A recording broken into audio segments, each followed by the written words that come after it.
कुछ महीने पहले मैं गया था दिल्ली का रिलायंस प्रेस में, जो निर्माण विहार मेट्रो स्टेशन के पास है। नई दिल्ली के निर्माण विहार मेट्रो स्टेशन के पास, जहाँ लक्ष्मी नगर भी है, निर्माण विहार है। तो उस एरिया में रिलायंस प्रेस है, वहाँ पे मैं गया। तो मैंने क्या देखा, ऑर्गेनिक तत्वा नाम का पैकेट था, ढेर सारा पीनट था, चना दाल था, तरह तरह का दाल था, तरह तरह के ग्रेन्स थे उसमें। तो different types of grains were available and the brand name was organic Tatva. When I saw it on the back side, what I found, जब मैंने इसे पलट कर देखा तो उसमें क्या देखा, छोटा सा हलाल लोगो लगा हुआ है। HALAL, हलाल उर्दू में लिखा रहता है भी, इंग्लिश में भी लिखा रहेगा, हलाल लिखा रहेगा। अब ये हलाल वाला प्रोडक्ट जो पूरी तरह से इलीगल है, असंवैधानिक है, मतलब मुसलमान हिंदुओं से जो भी उससे सामान खरीदेगा, जो भी हलाल वाला लोगो वाला सामान खरीदेगा, उसका कुछ पैसा ये लोग मुस्लिम के पास जाएगा, जिहाद में खर्च होगा। मतलब आप खाने पीने का कोई भी सामान पैकेट वाला सब खरीदते हैं तो उसमें FSSI, मतलब food safety security standard of India का, जो भारत सरकार का जो खाद्य सुरक्षा विभाग है, उसका लोगो होता है FSSI। उसके अलावा उसमें दूसरा लोगो की ज़रूरत नहीं है। लेकिन मुसलमान अपने मन से एक नया लोगो क्रिएट किया है और उसका नाम है का हलाल लोगो।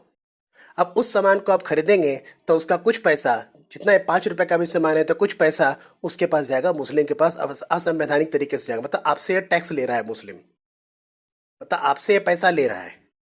मतलब ये जो कुरान में लिखा हुआ है, मुसलमान जितना भी रूलर था, अकबर था, जितना भी था, औरंगजेब था, जितना भी मुसलमान था आक्रमणकारी, सब क्या था, हिंदुओं से जजिया कर लेता था। तो कुरान में लिखा हुआ है, कुरान 9:29 में लिखा हुआ है कि गैर मुस्लिमों से जजिया कर वसूलो। और वो काम अभी भी हो रहा है अप्रत्यक्ष रूप से। और सरकार मूक दर्शक बना हुआ है, सुप्रीम कोर्ट मूक दर्शक बना हुआ है, पुलिस डिपार्टमेंट मूक दर्शक बना हुआ है, जो खाद्य सुरक्षा विभाग है मूक दर्शक बना हुआ है, हिंदू संगठन है नाम का, जो हिंदू संगठन है मूक दर्शक बना हुआ है, खुद हिंदू मूक दर्शक बना हुआ है और उसे खरीद भी रहा है। क्या कह रहा हूँ कि हलाल लोगों वाला कोई भी सामान नहीं खरीदे। कोई भी सामान आप खरीदते हैं तो उसके पीछे पलट करके देखें, बहुत छोटे अक्षरों में उसमें लिखा रहेगा हलाल। आपको नहीं खरीदना है उस सामान को, भूल करके भी नहीं खरीदना है। और दूसरा मैटर ये है कि हलाल वाला जो भी सामान होता है उसमें मुसलमान थूकता है तभी हलाल होता है, मौलवी थूकता है उसमें। ढेर सारा वीडियो आपको अवेलेबल है। बिना थूके हलाल नहीं होता है, तो उसमें थूक मूक मिला हुआ है, कुछ भी हो सकता है। और आप पैसा एक्स्ट्रा दे रहे हैं उसको, तो वो सामान बिल्कुल ना खरीदें, क्योंकि मुस्लिम को, जिहाद को आप सपोर्ट कर रहे हैं अगर हलाल लोगों वाला सामान आप खरीदते हैं तो। सरकार को सबको अरेस्ट कर लेना चाहिए, हलाल लोगों का जो बेच रहा है।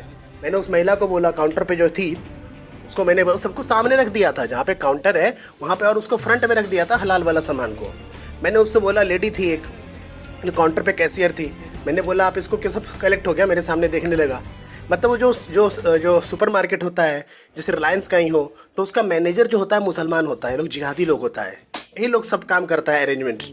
मतलब कौन सा प्रोडक्ट बेचना है इसका सारा डिटेल वही रखता है, वही काम करता है, वही लाता है सामान, कौन सा सामान बेचना है, कौन सा सामान नहीं बेचना है। तो जो मुस्लिम वाला जो प्रोडक्ट है उसी को ये लोग ज़्यादा बेचता है। मतलब हलाल वाला प्रोडक्ट को सामने रख दिया था, इस सारा का मैंने फोटो लिया। आप देख सकते हैं किस तरह से हलाल का एडवर्टाइजमेंट चल रहा है। देश का अप्रत्यक्ष रूप से इस्लामीकरण चल रहा है और पढ़ा लिखा हिंदू इसे खरीदता है। सोचो, बिना जान के, बिना नॉलेज के सपोर्ट करते रहा है जिहाद को।